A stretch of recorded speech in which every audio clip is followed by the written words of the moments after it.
My name is Jack Miller. I'm 30. And 3 months ago, I stood in the middle of a wedding I paid for, holding a badge that said, Vendor Access Only. My best friend Adam called it the saddest piece of paper he'd ever seen. He wasn't wrong. What no one saw was what came before that moment: the sleepless nights, the overtime hours, the missed vacations, the sacrifices that stacked up like receipts I never kept. You see, that wedding wasn't just some fancy party to me. It was supposed to be a gift, a gesture, a way to finally matter.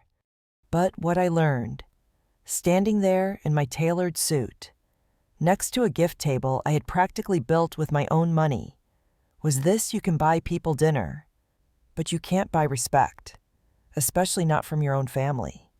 So when they tried to hand me that pathetic badge, I handed them back the one thing they thought they had locked in their pocket: my silence. But let me back up, because if you've ever been the reliable one, the giver, the person who always says yes even when it costs you, you'll understand exactly why I walked out of that wedding with my dignity and my check still intact. Before I tell you how it all blew up, do me a favor. If you've ever felt used by your own family, hit that like button. If you've ever had to walk away from people you love, tell me about it in the comments. And if you want more stories about standing your ground and taking your power back, subscribe. I've got more where this came from. Now let's talk about how I ended up being the only person at my sister's wedding who wasn't invited to sit. Her name is Elena. She's 27, 3 years younger than me. Everyone says we look alike. We've got the same hazel eyes and lopsided grin, but that's where the similarities end. She was always the center of attention, the girl who got away with everything. I was the one who made sure she didn't drown. When our parents split for a year back in middle school, it was me who walked her to school, cooked her frozen waffles, kept her quiet on the nights Mom cried in the dark. I didn't mind. That's what big brothers are supposed to do, right? Elena met Dylan during her senior year of college. Nice guy, if a little spongy. They moved in together in Seattle, lived off coffee, ramen, and rent deferments. But they seemed happy until the wedding planning started. Every call from her was a financial breakdown.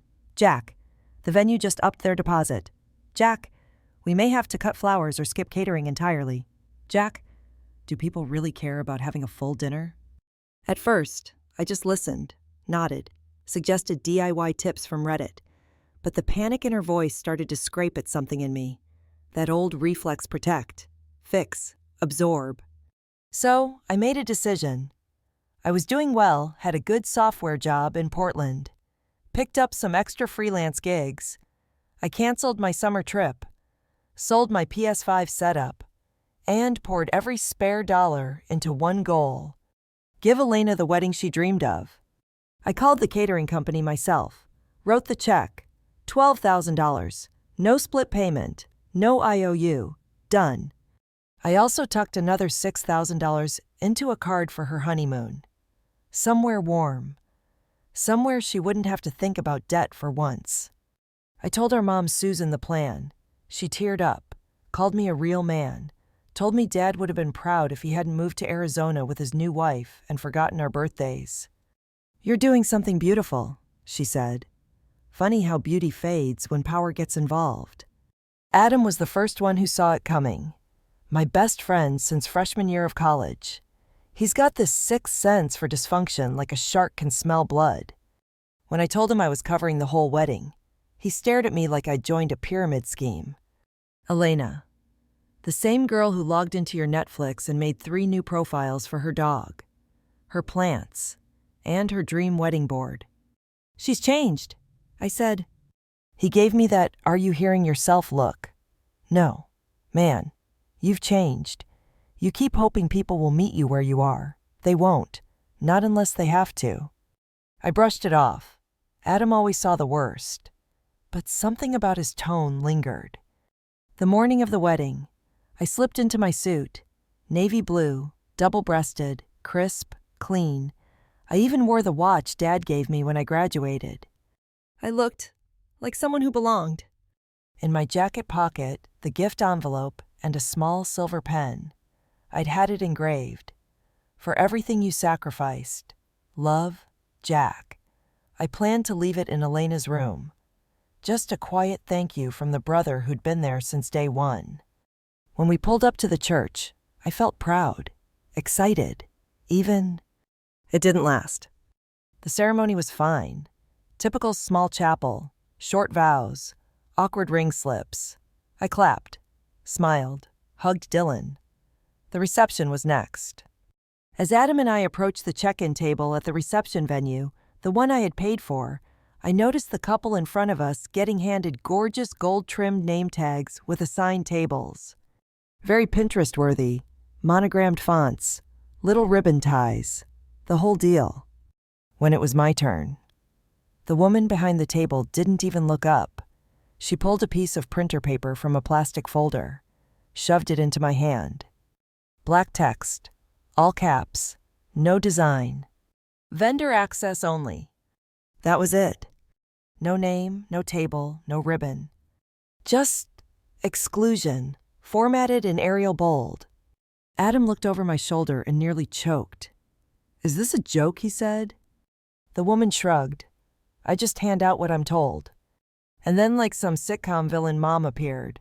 She leaned in, lowered her voice like it was some big family secret. "That means you'll eat with the catering crew, in the back." She smiled, like it was generous. Adam blinked. "I'm sorry. What?" Mom patted my arm. "Don't make a fuss. You've always said you don't like the spotlight." And just like that, she walked off, as if she hadn't just sliced me clean down the middle. That was the moment everything shifted. Not when I wrote the check, not when I sold my gaming setup. Right then, holding that paper badge in my hand, while people I fed sat down to 5-course meals, I realized the truth. They never saw me as family. I was just the wallet. The bouncer. The backstage help. Adam was fuming. "You paid for this. They handed you a barcode." I said nothing, just walked into the venue, badge in hand, breath held tight, hoping, praying it was a mistake. It wasn't. But what came next? Let's just say, I stopped being quiet. I walked into the reception like a ghost. People were laughing, clinking champagne flutes, snapping selfies in front of the flower wall I had unknowingly financed. The place looked like something straight out of a bridal magazine dripping with fairy lights. Polished silverware on every table. Monogrammed napkins folded into perfect fans. Everything felt curated, choreographed, exclusively for people who weren't me. Adam trailed behind me, face stormy. I could feel the heat radiating off him like static. He wasn't the kind of guy who stayed quiet when things got ugly. We moved toward the seating chart, a giant mirrored easel with gold calligraphy, surrounded by a halo of eucalyptus leaves, rows and rows of names. I searched. Top row, Susan and Richard Miller, table 1. My mother and her new husband, of course. Next line, Elena and Dylan, head table, then bridesmaids, groomsmen, Dylan's college friends, cousins I hadn't spoken to in 5 years, a guy named Nate who once borrowed my Xbox and never gave it back. But no Jack. No Jack Miller, no Jack +1, not even a J. Miller, vendor. Adam leaned in, squinting. Okay, what the actual hell? I turned to double check. Maybe it was alphabetical. Maybe I'd missed something. But no matter how many times I looked, there was no seat, no space, no acknowledgement that I even existed beyond the badge in my pocket and the plates on the tables I'd bought. I felt it in my stomach first, that hollow, falling feeling, like missing a step in the dark.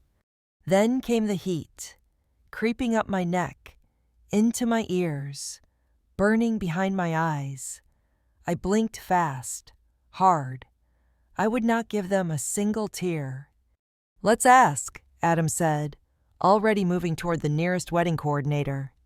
She was young, mid-20s maybe, holding a tablet and an air of not-my-problem efficiency. when Adam explained the situation. She tapped around for a few seconds, then said, "Sorry, the guest list was finalized 2 days ago. I don't see a Jack Miller here." "I paid for the catering," I said quietly. She looked up then, finally, blinked. "Oh, are you with the vendor team?" Adam's laugh was short and sharp. "No, he's the bride's brother." "Ah, I see." But her tone said she didn't. She gave me a sympathetic smile and went back to her screen. "Well, sometimes seating changes happen last minute. You're welcome to enjoy the standing area near the bar." Standing area. For a man who paid for the steak and scallops on every plate. We stepped back. I could barely think. My vision blurred. Not from tears, but rage. We moved to the far corner of the room, near the DJ booth. Adam muttered under his breath the entire time. "This is insanity. Straight up psychological warfare. What's next?" They hand you a tray of hors d'oeuvres and ask you to pass them out. I barely heard him. My eyes were on the head table. Elena sat like a queen, beaming in her lace-trimmed gown, raising her glass to toast someone. She looked radiant, untouched by guilt, by memory, by anything that might have tethered her to who we used to be. And for a split second, I thought maybe she didn't know. Maybe this was Mom's doing, or Dylan's. Maybe Elena would see me and wave me over. Maybe this was all a misunderstanding. Then she saw me. Our eyes met, and she smiled. Not the oops kind of smile, not the so glad you made it kind. No, this one was polite, empty, distant. Like I was a guest at someone else's wedding, like I didn't matter. And just like that, something inside me shifted. I pulled the envelope from my inside jacket pocket, felt the weight of the check inside. $6,000. I thought about the pen tucked next to it, the one I'd spent too much money on, with the engraving that now felt like a bad punchline. "For everything you sacrificed. Love, Jack." I reached into the other pocket and touched the badge again. Vendor access only. God. The irony. Adam was pacing now. "They gave me a table. Me. You're +1. But you're eating in the kitchen like hired help. This isn't a mistake. This is a message." I turned to him. "I think you're right." "Damn straight I'm right. And what's worse, they know exactly what they're doing." Your mom smiled when she said it. "Elena saw you and didn't blink. This is calculated." I looked around. Guests were laughing, sipping rosé, posing with the disposable film cameras I'd suggested they scatter across tables for a retro charm. The custom neon sign on the back wall read, "The Millers, Est 2023. Except there was no room for the original Miller who built the damn thing. I swallowed the bitterness rising in my throat. It tasted like betrayal and burnt toast. Then came the speech. The DJ called for attention. The mic feedback whined a little, and Elena stood up. "Thank you all so much for being here," she began, glowing. "Dylan and I feel so lucky to be surrounded by the people we love most. Every single one of you has been part of our journey. You've supported us, lifted us, carried us." Adam snorted. "Oh, they're lifting all right, right out of your bank account." I didn't say anything, just watched. Watched as my sister thanked her college friends, her in-laws, her bridesmaids. She even thanked Dylan's boss for letting him take time off. But not me. Not once. Not a word about the man who footed the catering bill. Not even a glance. That was when the catering manager found me. He tapped my shoulder mid-speech, clipboard in hand. "Are you the guy who paid for this?" I nodded numbly. "We need a final signature in the kitchen.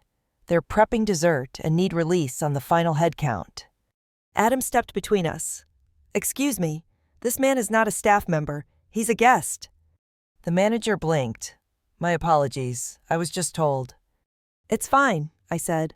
"I'll handle it." And I walked. Past the tables. Past the string lights and mason jars. Past the girl who used to braid my hair with glitter clips when she was 5. I walked into the kitchen, signed the paper. And with every letter of my name, I wrote something else in my head. Done, done, done. I came back out, walked straight to the gift table. The envelope sat there like a joke. I picked it up, opened the flap, slid the check out. Adam appeared beside me. You're really doing it. I looked him in the eye. They didn't want a brother. They wanted a sponsor. Then I stepped forward, lifted the check between 2 fingers, and said just loud enough for the people around us to hear, "Actually, I think you won't need this anymore." The room froze. A fork clinked onto a plate. Someone gasped. Chairs scraped back.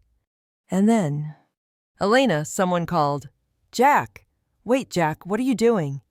But I wasn't waiting. I turned, and I walked.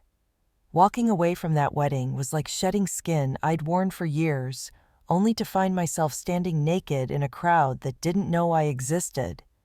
The sounds of laughter and music faded behind me as I stepped outside into the cool night air. My breath hung in misty clouds as I pulled my jacket tighter around me.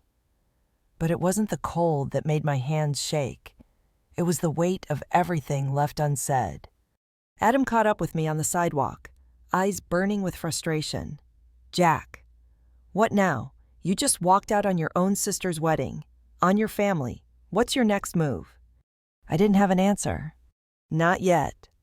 Because beneath the sting of rejection, beneath the anger and humiliation, there was something else, a growing resolve. I'd been invisible to them for too long. Invisible and taken for granted. But no more.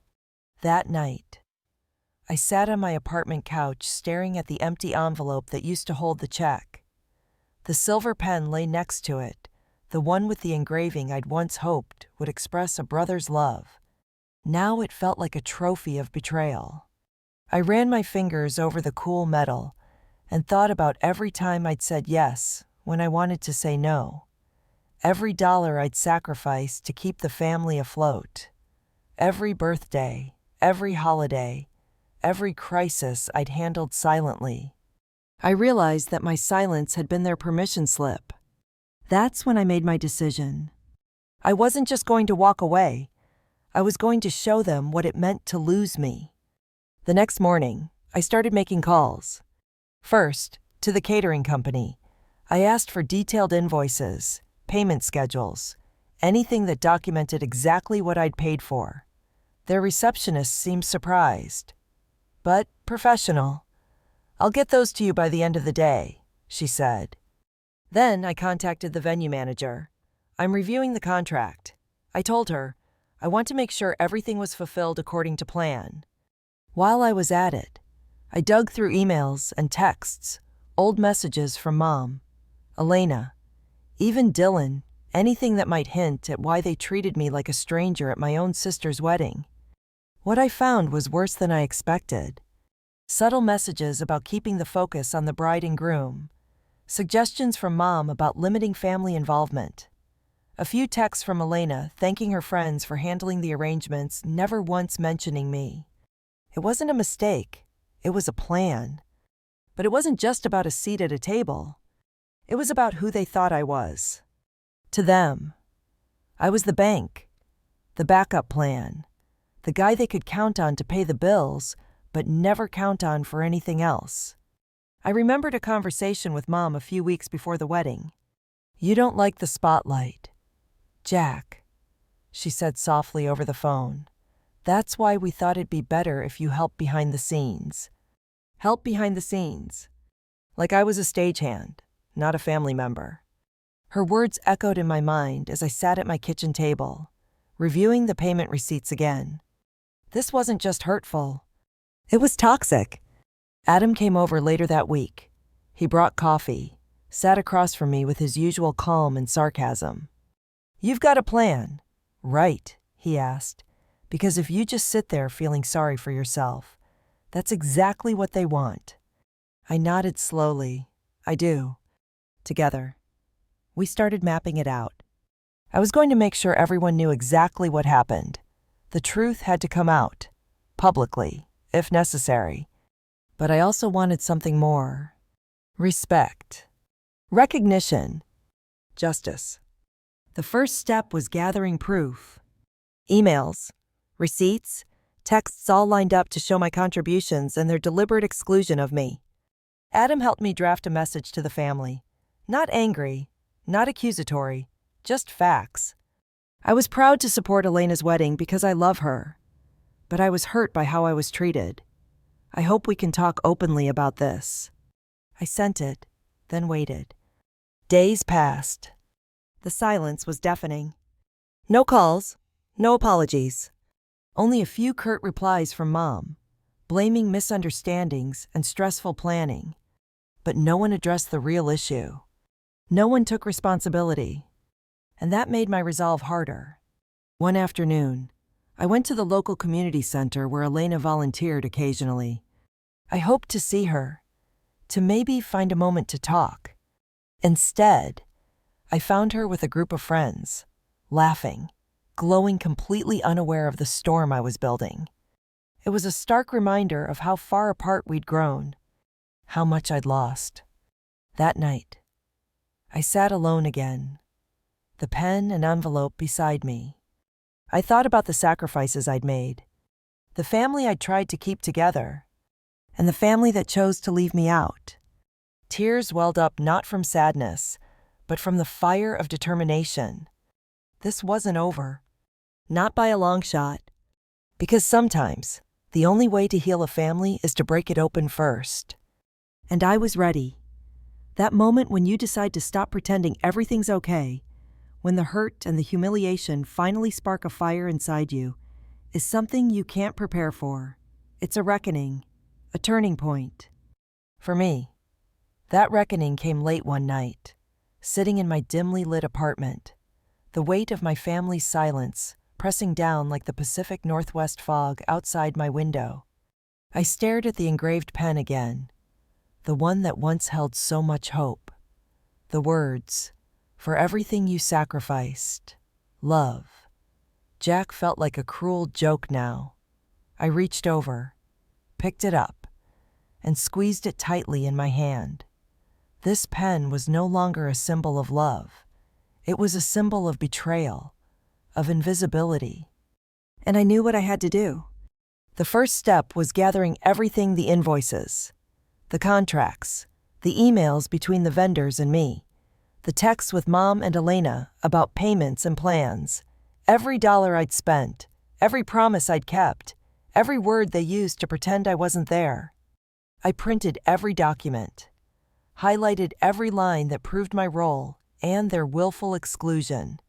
Adam was my sounding board and my strategist. He paced around my apartment as I laid everything out on the table like a crime scene. "This isn't just about a seat at a table, Jack," he said, eyes sharp. "It's about respect, about acknowledgement. You didn't just pay for a party, you paid to be part of the family."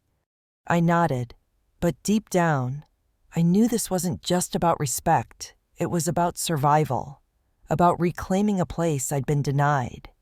Next, I crafted a message, not a rant, not a demand, just facts and feelings. I was proud to support Elena's wedding because I love her, but being excluded from the reception, treated like I was invisible, it hurt deeply. I want to understand why this happened and hope we can have an honest conversation. I sent it to Mom, Elena, even Dylan. The silence that followed was loud.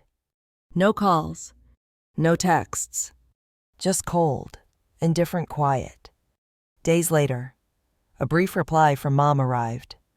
"Planning a wedding is stressful. Things got complicated. Maybe there were misunderstandings." No apology. No explanation. No acknowledgement of what I felt. I stared at the screen, fingers hovering over the keyboard. I wanted to write back, to scream, to beg for recognition, but I didn't. Not yet. Instead, I felt something shift inside me. The fragile thread holding my hopes snapped. One afternoon, on a whim, I visited the community center where Elena volunteered. I thought maybe I could catch her, maybe talk, maybe find some cracks in the perfect picture. What I found was a radiant Elena surrounded by friends, laughing and glowing, completely untouched by the storm I was weathering. It hit me this was a different world, one I wasn't part of. That night, I sat alone, the pen and envelope beside me. I thought about all I'd done for my family, and how they had treated me. I wasn't just hurt. I was done being invisible. Done being the wallet. Done being the background. I was ready. That's when the plan took shape. Not a reckless act of anger, not a dramatic public scene, but a slow, deliberate reclaiming of power. Step by step, I would make them see me not just as the man who paid the bills, but as the man they pushed away. The first move was quiet but deliberate. I called the catering company, requesting a detailed breakdown of payments and services. I wanted proof, paper trails, then the venue, then the florist. I gathered every receipt, every contract, every email. I even contacted a family lawyer friend to understand my options. Adam was relentless. Jack, you've got to be smart about this. This isn't just family drama. It's a battle for respect, and you're holding all the cards. I knew he was right. So I started drafting a letter not just to my family, but a statement I could share if needed. A letter that told the truth, without rage, without bitterness, just facts. Then came the hardest part, waiting. Waiting for a reply, for acknowledgement, for something. Instead, the silence stretched on, and the void between us grew wider. One afternoon, my phone buzzed. A message from Mom. "Can we talk, please?" I stared at those words. For a moment, hope flared. But deep down, I knew better. Because sometimes, talk is just a way to avoid real change. I sat back and looked at the engraved pen one last time. It was time to write a new chapter. One where I wasn't invisible anymore. Where I set the boundaries they refused to see. Where I stood up not just for myself, but for every silent sacrifice I'd made. And I knew this was just the beginning. Because when a family refuses to see you, sometimes you have to show them. The day I decided to stop being invisible was the day I became a different man. I wasn't going to let them erase me, not silently, not this time.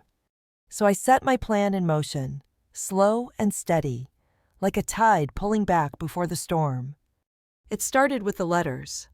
I sent a copy of my detailed payment receipts to Mom, Elena, and even Dylan, not as a threat, but as undeniable proof of my role. I wanted them to feel the weight of what they ignored. Days later, I heard from my lawyer friend. "There's no legal obligation for you to be acknowledged, Jack," she said, "but there is a contract with the venue and vendors that you've fulfilled. If they dispute your payment, you're protected." I felt a flicker of relief, but knew this wasn't about law. It was about family, about respect. Then came the texts, the calls. Not from the people I expected. From distant relatives, friends of the family who'd heard whispers. "Jack, what's going on? Did you really pay for Elena's wedding? Everyone's talking about how you walked out." Each message was a spark in the dry grass of gossip. The spotlight I never asked for was shining. At work, I noticed the change too. Colleagues approached with cautious smiles. "Jack, we heard about the wedding." One coworker whispered, "Family drama, huh?" It stung, but it also made me realize something. People see you when you take a stand. When you refuse to be the background. The next move was the hardest. I invited Mom and Elena to meet, face to face. I needed to say what texts never could. The day of the meeting, my heart hammered like a drum. I wore my best suit, held the engraved penny-o in my pocket. They arrived, Mom with her practiced smile, Elena with her eyes shielded behind sunglasses. I started with facts, the invoices, the payments, the missing seat. I watched their faces, looking for cracks. Mom's smile faltered. Elena shifted in her chair. I told them how invisible I felt, how it wasn't just about money, but about being family. How every behind-the-scenes comment was a cut that bled. But then came the twist. Elena's voice, soft but firm. Jack, I never wanted it to be this way, but Mom and Dylan said you'd ruin the day if you caused a scene. Her words hit like a punch, a mix of betrayal and relief. She was caught between worlds. The pen in my pocket burned with the weight of my decision. I pulled it out, placed it on the table. For everything I sacrificed, I said, but I won't sacrifice my dignity. The room fell silent. That's when Mom spoke. We thought you hated attention. We tried to protect you from embarrassment. Her words were a gaslight wrapped in concern. I shook my head. No, you protected yourselves from me. I left the meeting with a new resolve. This wasn't just about one wedding. It was about setting boundaries, about demanding respect. But just as I thought I'd reached the end of the road, a message popped up on my phone. From Elena. Jack, we need to talk. Now. My heart skipped. Because sometimes, the most unexpected conversations change everything. Elena's text popped up just as I was about to shut my laptop. Jack, we need to talk. Now. I stared at the screen, my heart pounding not with hope, but with caution. Because after everything, how do you know when a door is truly opening or just about to slam shut? I drove to the cafe she suggested, a small place tucked between a bookstore and a yoga studio. The kind of spot where every detail hand-painted signs, reclaimed wood tables, locally roasted coffee screamed community. Ironically, it felt miles away from the cold distance between us. She was already there, sitting in a corner booth, eyes tired but steady. She looked different. No lace dress or carefully styled hair, just a woman who had maybe stayed up too late thinking about what to say. Jack, she began, voice low, I want to apologize for the wedding, for not standing up for you. Her words hit me like a wave. After all the silence, the exclusion, the betrayal, it was the first time I heard acknowledgement. But beneath her apology was something more complicated. I was caught, she said, caught between Mom and Dylan, between what they wanted and what I wanted. They told me to keep things smooth, to keep you behind the scenes. I felt the familiar sting of gaslighting, the idea that my pain was inconvenient to their version of harmony. I hated it, she continued, but I didn't know how to fight. I didn't know how to ask for you. Her honesty was a crack in the ice. Still, the damage was done. We talked for hours. About everything: the past, the wedding, the unspoken expectations, the sacrifices no one acknowledged. I told her about the nights I stayed awake, juggling freelance gigs just to cover the catering costs, about the loneliness of giving and never being seen. She listened, really listened. And for the first time, I saw Elena not just as the golden girl I thought I knew, but as someone trapped in a system that valued appearances over truth. That conversation changed things. Not overnight, but it planted a seed, a hope that maybe family isn't just blood and tradition, it's also about choice, respect, and honesty. When I left the cafe, the world felt different. I had reclaimed my voice, but I still carried the weight of everything lost. The pen, the symbol of my sacrifice, was still tucked in my pocket. I thought about throwing it away. Then I stopped. Because that pen wasn't just a reminder of pain. It was a reminder of strength. Weeks later, my phone buzzed again. This time, a message from Mom. Jack, can we meet, please? The family was starting to come to me. But the question was Was I ready to let them back in? As I stared at that message, I realized something. Standing up for yourself isn't just about drawing lines. It's about deciding who you let cross them. And sometimes, that decision is the hardest of all. The moment I saw my mom's text, "Jack, can we meet, please?" I felt a mix of everything: hope, skepticism, exhaustion. I sat on my couch, fingers wrapped around that engraved pen, the one that had become more than just a gift. It was a symbol of every sacrifice, every silent moment where I put family before myself. Now, it was the key to a door I wasn't sure I wanted to open again. The cafe where we met was quiet, warm, the smell of roasted coffee beans wrapping around us like a familiar blanket. Mom looked older than I remembered, her carefully styled hair slightly disheveled, eyes searching mine for forgiveness or maybe understanding. "Jack," she started, voice shaking just enough to betray the calm she tried to wear. "I was wrong. About everything. You deserved more than you got." I saw the regret in her eyes, but years of being unseen and unheard didn't just vanish. "I know," I said softly, "but it's not just about the wedding, it's about how long I was invisible in my own family." That conversation wasn't perfect. It was messy. It was raw. Mom talked about the pressure she felt to keep up appearances, how social expectations, family politics, and even Dylan's influence shaped decisions that hurt me deeply. She admitted she hid behind phrases like, "Jack doesn't like attention," when really, she was trying to protect her own image. I shared the loneliness I felt, how the weight of being the bank and the background had crushed me inside. For the first time in years, our words built a fragile bridge instead of a wall. But rebuilding doesn't mean forgetting. I told her, "This pen, holding it up, reminds me that I gave everything, but I'm done giving without being seen." Mom nodded, tears glistening. "I see you now, Jack, and I'm sorry it took so long."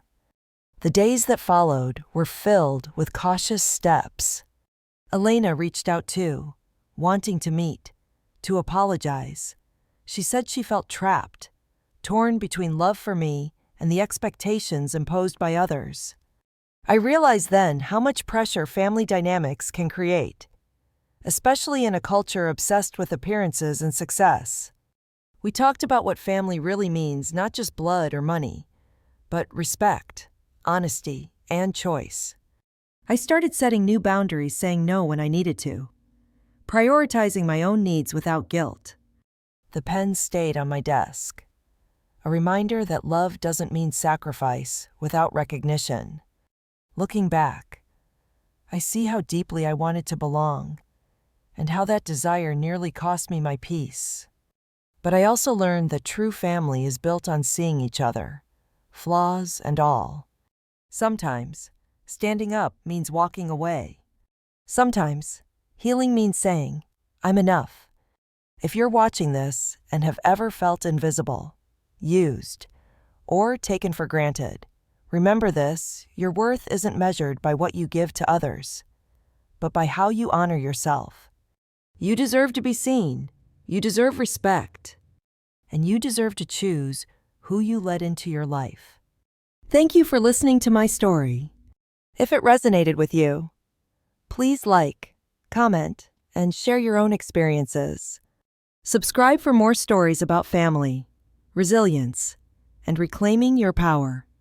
Because none of us should ever have to fight alone. Story 2. I'm Ethan Walker, 34, CEO of Phoenix Energy Systems. And I almost signed away my company, my body, and my life, all because I trusted the two people who should have had my back: my wife and my brother. It started with a taste. A slight bitterness in a turmeric kale smoothie, the kind my wife swore by brain fuel. She called it. I smiled, swallowed, and thanked her like always. Sophia was meticulous about my health supplements, labeled in color-coded containers, glass bottles with electrolytes pre-poured, heart rate trackers synced to her phone. "You work too hard," she said, Let me take care of you. And I believed her, because that's what love's supposed to feel like, right? Except love doesn't taste like metal. Love doesn't leave you dizzy on job sites, gripping the edge of a solar panel rack, praying you don't black out 30 feet in the air. Love doesn't laugh behind your back about how compliant you're becoming. But betrayal does. I didn't mean to eavesdrop that night, honestly.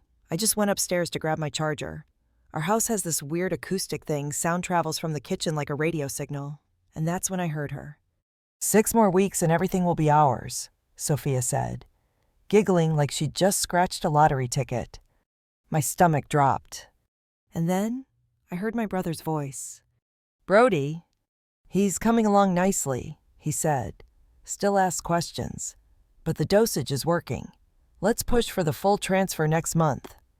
The glass in my hand didn't just slip, it shattered. Not physically, but in my head. In that moment. Everything I'd built, the company, the marriage, the life that finally felt like mine, collapsed like bad scaffolding. But I didn't storm down the stairs. Didn't scream. Didn't cry. I went back to our bedroom, smiled, brushed my teeth, and kissed the woman who was slowly murdering me. Because I knew if I played my cards right, that kiss would be the first nail in their coffin. I need you to understand something. I didn't grow up rich. I didn't grow up favored. Hell, growing up, I was the hands-on kid, the one who fixed the lawnmower and rewired the garage door at 15. My brother Brody, he was valedictorian, varsity, Ivy League. My parents used to call him the future of the family. Me, I was a good worker. That's it. A compliment buried in condescension. When I started Phoenix Energy at 26 with a $10,000 loan from my grandfather and nothing but my electrician's license, people thought I was nuts. I turned that garage operation into a $3.2 million a year company spanning Colorado and Utah. Guess when my family noticed me? When Brody showed up. He came in at year 2 with a clean haircut, shiny MBA, and a checkbook. Said he'd help me scale. I thought it was finally my turn to be taken seriously. Spoiler alert, it wasn't. At every holiday dinner, my mom would gush, Ethan's technical, but Brody brings the business acumen. My dad would nod like I hadn't just pulled 12-hour shifts and negotiated 5-year energy contracts. I didn't say anything. I just worked. Because I believed that doing the right thing would mean something. Then came Sophia. Brody introduced us at a Broncos playoff party at his house. She was dazzling Wells Fargo investment VP, MBA from Chicago booth, quoting market forecasts between sips of beer. She was out of my league, or so I thought. But she listened. Not just smiled politely, she took notes while I talked about grid storage, tax credits, growth strategies. She'd ask, "What's your net operating margin post-incentives?" and not blink. I fell hard. We dated 18 months before I proposed. My parents actually told me they were proud of me for the first time since I was 16. The wedding was perfect. She insisted on a prenup. I respected that. She had her own assets, came from money. Brody even helped with the terms.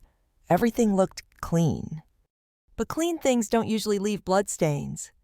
Fast forward 10 months. That's when my body started to betray me. I'd been lifting 315 on bench. Suddenly, I could barely do 25.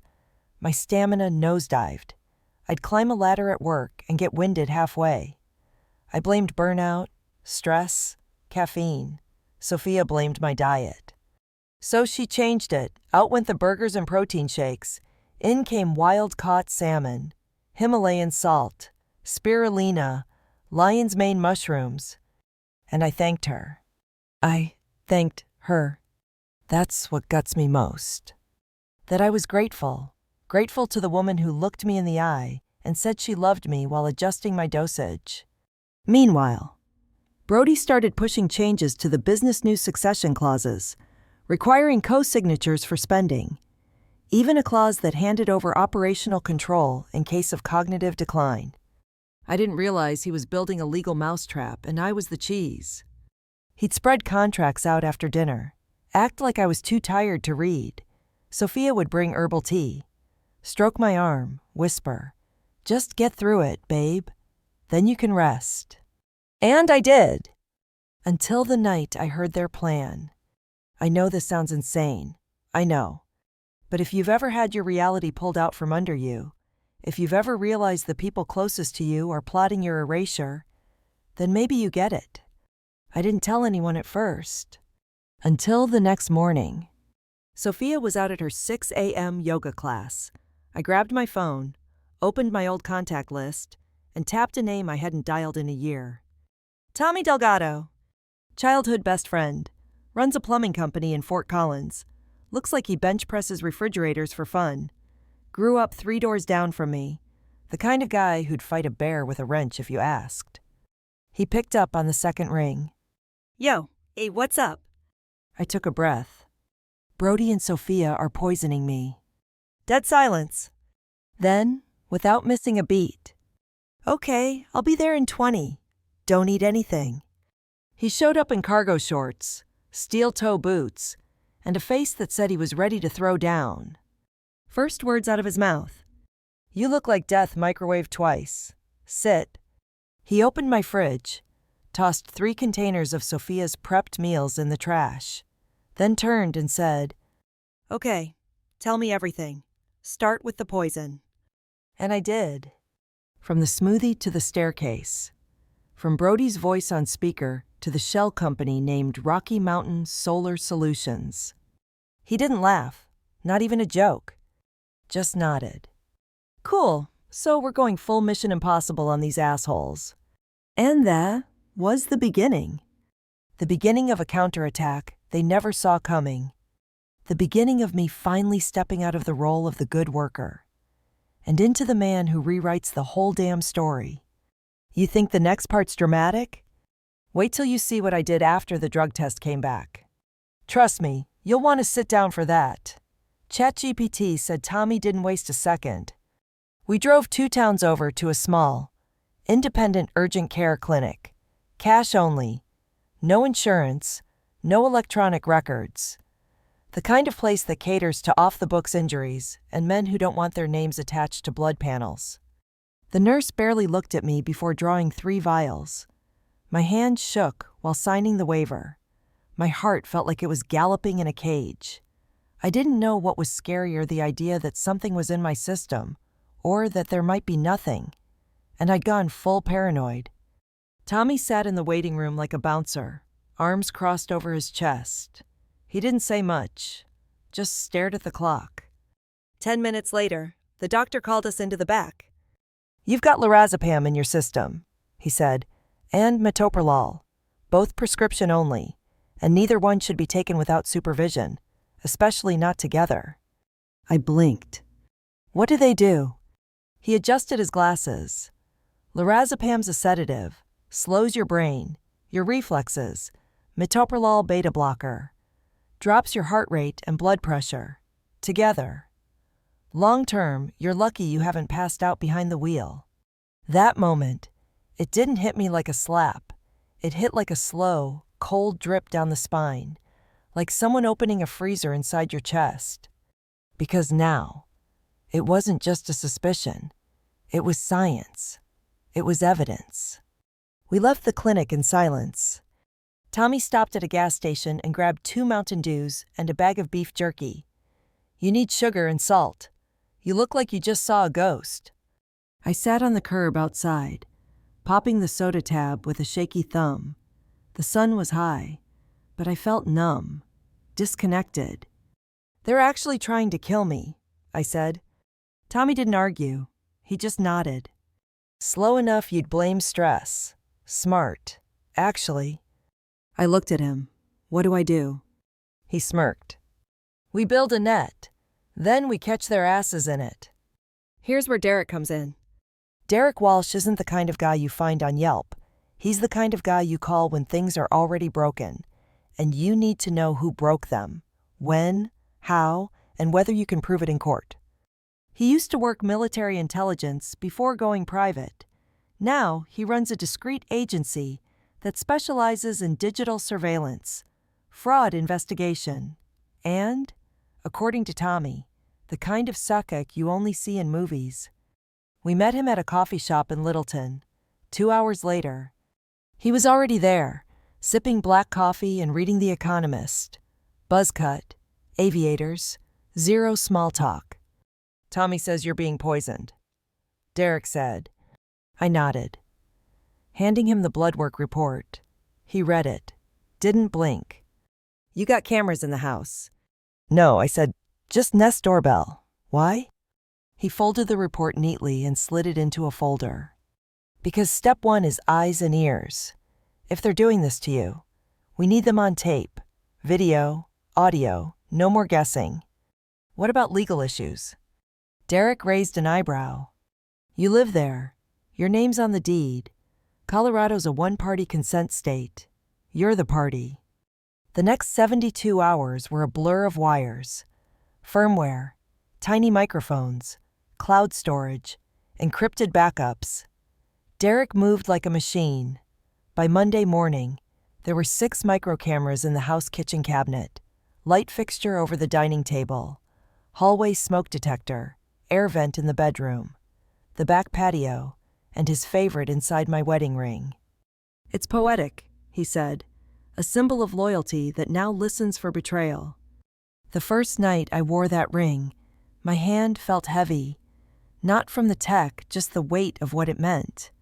Sophia came home from bar class, kissed me on the cheek, and asked if I wanted my Clarity tea.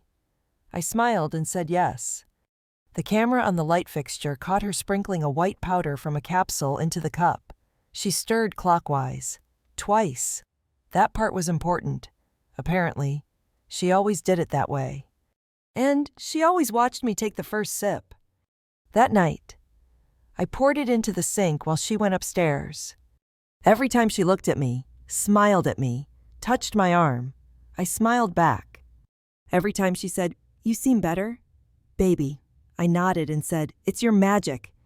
Inside, I was dying a different kind of death. But I was also documenting every single second of it. Meanwhile, Brody was getting bolder. He emailed me about transferring a subsidiary operations account to a new firm, Rocky Mountain Solar Solutions. I Googled the name. It had a website, a fake address, a LinkedIn page with stock photos, and its articles of incorporation signed by Brody Walker and Sophia Lane. They weren't just trying to make me disappear, they were trying to replace me. Worse, they were using my business model, my client list, my installer network. It was like watching a home invasion where the thief wears your clothes and calls your dog by name. I called Derek. We have enough. He paused. We're getting close, but we need a clean confession, audio, preferably them saying your name, saying what they've done. That's when I got reckless. The next Sunday, I pretended to forget my phone in the kitchen. I went upstairs quietly, while Sophia was chopping sweet potatoes. I left the door halfway open. The stairwell acts like an echo chamber. I waited. A few minutes later, my brother walked in. I heard the beer clink, the familiar way his voice dropped when he was relaxed. Any issues? No, Sophia said. He's dumber than I thought. He thinks the Clarity blend is working. They laughed. He signed 2 more forms this week. Brody said, operational control should shift by Thursday. You're sure? 100%. Once he's out, I'll run the company. You cash in later. I was shaking. Not with fear, not anymore. With clarity. Real clarity. The kind you get when every illusion dies and all that's left is rage tempered by restraint. That night, I stared at myself in the mirror for a long time. I didn't look sick anymore. I looked angry. I looked like a man who was done waiting. I looked like a man about to burn the house down carefully. Because here's the thing about being a builder. You don't just know how to make something work. You know exactly how to take it apart. And that was the moment I realized. I wasn't trying to survive them anymore. I was going to destroy them on their terms, using their tools. And when I was done, they'd never see it coming. ChatGPT said, the email hit my inbox like a grenade. Subject line: urgent subsidiary account, transfer authorization. From Brody Walker. I stared at the screen, fingers frozen over the keyboard. Brody, my brother, was signing over control of a crucial part of my company to a shell corporation I'd never heard of. Rocky Mountain Solar Solutions. I didn't just feel betrayed, I felt erased. For years, I'd been building Phoenix Energy systems from the ground up, late nights in a cramped garage, countless rejections, sacrificing weekends, family dinners, even my own health. And now, in a single email, it was all being funneled away while I was left spinning. But here's the thing, I wasn't going to disappear without a fight. I called Tommy first. His voice was steady, but I heard the tension beneath. This is bigger than we thought, he said. They're setting up a corporate heist. It's my company, my clients, my employees, and they think they can just take it. That's why we're getting Derek involved. Derek, the ex-military intelligence guy turned private investigator, knew how to uncover digital footprints, wiretaps, and financial schemes. He was the guy you called when the game was rigged. We met in a nondescript cafe. Laptops open, coffee's cooling. We need to build a case so airtight, even Brody can't wiggle out, Derek said, scanning the documents, emails, contracts, meeting recordings, everything. The tension in the room was thick. I could taste the metallic tang of adrenaline, the tightness in my chest growing with every passing second. Sophia was still playing her role perfectly. She smiled during board meetings, praised my vision, whispered sweet nothings that tasted more like poison. But behind closed doors, she was a mastermind, layering lies beneath layers of care. One evening, I noticed something odd. She'd leave the room when I entered, only to return moments later with a glass of water, her signature Clarity blend. I refused it. Instead, I handed her a business card, Derek's contact info.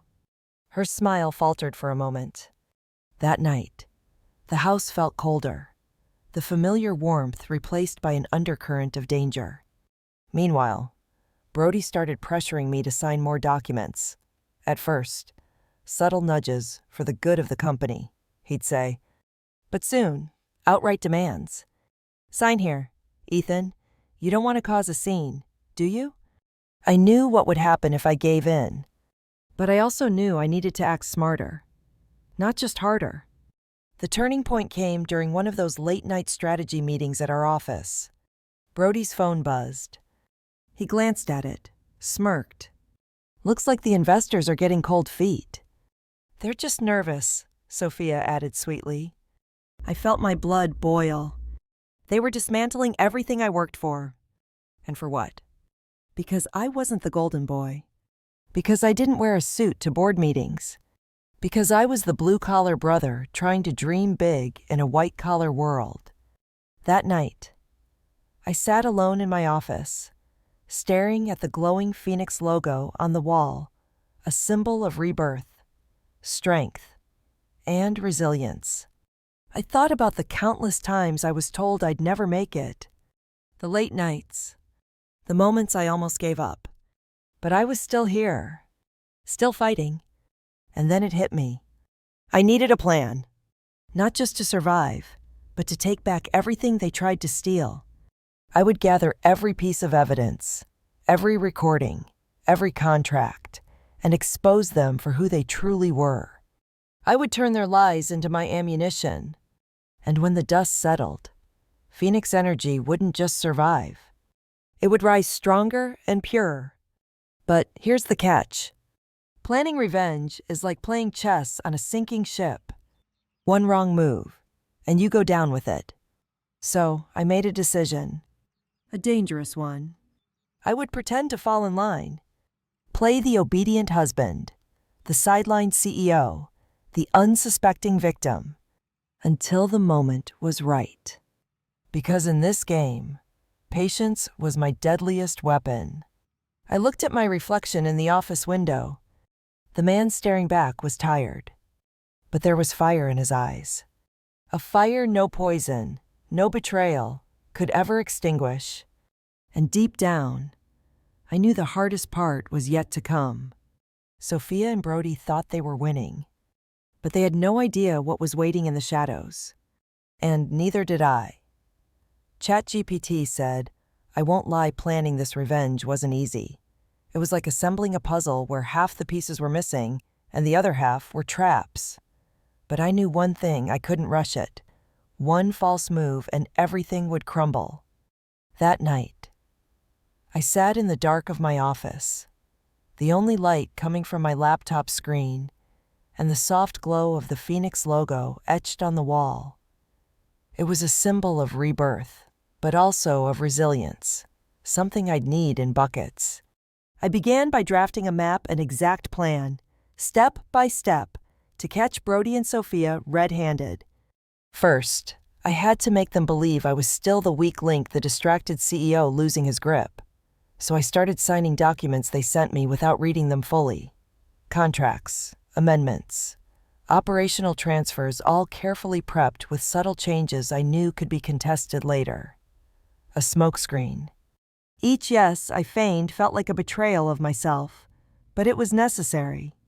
Sophia's care routines continued, the kale blends, the herbal teas, the constant check-ins, but I refused to drink without her presence. I started collecting video evidence with Derek's micro cameras and audio bugs hidden in everyday objects. There was a microphone hidden in my wedding ring. Ironic. Isn't it the symbol of trust and commitment, now my greatest tool of surveillance? One night, I watched a recording of Sophia laughing in the kitchen, boasting about how they'd gotten him good and how the dosage was working perfectly. My body tightened. I clenched my fists, heart hammering against my ribs. But I smiled, knowing I had their secrets. Then came the bigger play. I leaked a draft of a fake financial report through an email, one filled with errors only an insider would notice. Brody immediately flagged it in an internal message, complaining about ineptitude and the need for tighter control. Sophia replied, pressing for swift action to handle me. Every message, every slip, I saved. Derek helped me encrypt and store the data off-site. The web of deceit grew clearer. Yet, the real gamble was the upcoming board meeting. Sophia and Brody planned to push through the final transfer of operational control there, if I could stop it, expose them in front of the investors and board members. I'd regain the upper hand. But I had to play it cool. So I showed up looking tired, worn down by stress, maybe even a little sick. I sat quietly while Brody and Sophia laid out their plans. I let them talk. Let them feel invincible. Then came my moment. I pulled out my laptop and played a video recording from our kitchen. It showed Sophia preparing the clarity tea, stirring in prescription pills. The room froze. Gasps, whispers. Sophia's face drained of color. Brody's jaw clenched. I dropped another bomb, the email trail showing the shell company and the transfer of funds. A stunned silence settled over the room. Suddenly, the board wasn't so confident in their vision anymore. But the most satisfying twist, Sophia, desperate, accused me of fabricating evidence, claiming I was unstable and paranoid. I smiled quietly. Because I had Derek. The independent investigator stepped forward with medical reports, blood test results, and tampered drug evidence, all linking Sophia to the poisoning. That night, as the meeting ended with Sophia and Brody suspended pending investigation, I felt a surge of relief. Phoenix energy was mine again. But victory didn't come without scars. I looked at my reflection in the office window, the city lights behind me. The man staring back was changed, wiser, harder, but also lonelier. I realized revenge isn't about winning a battle. It's about reclaiming your life. And sometimes, The people you love most become your greatest enemies. Just as I thought it was over, my phone buzzed. A message from an unknown number. You think this ends here? Think again. And that was the beginning of a new nightmare. The moment Sophia and Brody realized the tide had turned, everything shifted. Sophia's calm facade cracked first. The woman who once poured my clarity tea with a smile now avoided my gaze. Her words clipped and sharp whenever we crossed paths. Brody, ever the corporate shark, doubled down on legal battles, flooding the company inbox with threats, lawsuits, and motions to discredit me. But I wasn't just fighting their attacks, I was rebuilding what they tried to steal. The company had always been more than a business to me. Phoenix Energy was my legacy. My blood and sweat, every panel installed, every contract signed, it symbolized the American dream I clawed my way toward. But this fight was bigger than money.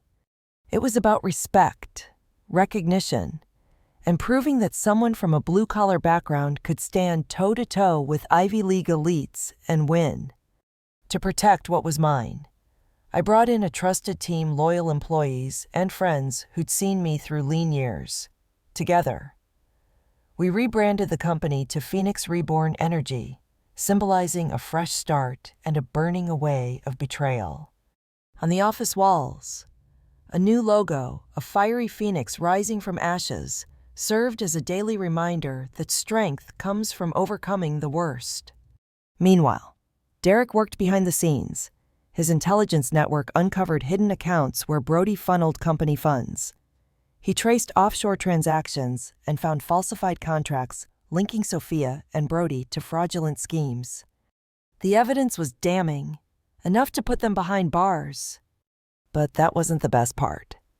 The best part was watching them crumble. Sophia, once so sure of her victory, was subpoenaed for questioning. Her confident answers gave way to stammered denials. Brody's investors lost faith, and the board demanded emergency meetings to discuss his removal. Their empire was collapsing. One night, alone in my office, I received a letter. It wasn't from a lawyer or a court. It was from Sophia. She wrote, "I loved you once. Maybe I still do.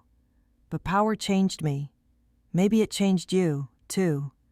I stared at the words, feeling a strange mix of anger and pity. The woman who tried to kill me was also the woman who once promised forever. As the legal battle raged on, I found unexpected support in an unlikely place: my parents. They had always favored Brody, the golden son, but witnessing his downfall, they reached out, not with open arms, but with tentative steps. For the first time, I realized that family isn't just who you're born to, it's who stands by you when the storm hits. Despite the cracks in my past, I chose to focus on rebuilding the future. The board reinstated me as CEO, with overwhelming support from the team and investors. Phoenix Reborn Energy secured new contracts, expanded into Utah, and launched a community program to bring solar energy to underserved neighborhoods. But even with victory in sight, I knew one thing. The fight had left scars, some visible, others buried deep in the soul. And in this world, enemies rarely stay defeated. Just as I began to believe the nightmare was over, the phone rang. Unknown number. A voice, cold and familiar. "You haven't seen the last of us, Ethan." ChatGPT said the day Sophia and Brody finally faced justice was colder than I expected. The courthouse was packed: lawyers, reporters, investors, and a crowd buzzing with anticipation. It felt like the whole world was waiting to see how this family drama would unfold. Inside the courtroom, I sat stiff-backed, hands clenched on the wooden bench. Across from me, Sophia's eyes darted nervously. No longer the confident woman who once poured those so-called clarity teas. Brody looked defeated, the sharp businessman reduced to a man who'd gambled everything and lost. The prosecutor laid out the case with precision: evidence of deliberate poisoning, financial fraud, and conspiracy to steal a company. The recordings, the blood tests, the hidden emails, all undeniable. As I listened, I felt a strange mix of relief and sorrow. Relief because truth was finally surfacing, sorrow because family had turned into a battlefield, and the casualties ran deep. My heart still ached when I thought about the wife I loved, the brother I trusted, but there was no room for forgiveness, not yet. Outside the courtroom, the media frenzy was intense. Cameras flashed, voices rose, and headlines declared, Solar Company CEO wins legal battle against betraying wife and brother. But I wasn't interested in the spotlight. I was interested in rebuilding and healing the wounds left behind. In the weeks that followed, Phoenix reborn. Energy began to regain momentum. Contracts were restored. Partnerships rebuilt. And a community program was launched to bring solar power to low-income neighborhoods. The new logo, a blazing phoenix, was everywhere. It symbolized not just the company's revival, but my own personal transformation. Yet, even with victory in hand, the personal cost was clear. Late at night, I found myself staring at the wedding ring, the very symbol that had been turned against me. It now felt like a reminder of broken trust, yet also of the strength I found to fight back. I realize that sometimes the people closest to you can be the ones who hurt you the most. And then there was Tommy, the friend who showed up when I needed him most, the one who reminded me that loyalty isn't just blood, it's action. I never thanked him enough. But the story wasn't over. One evening, as I was locking up the office, my phone buzzed with a text from an unknown number. You think this ends here? Think again. My breath caught.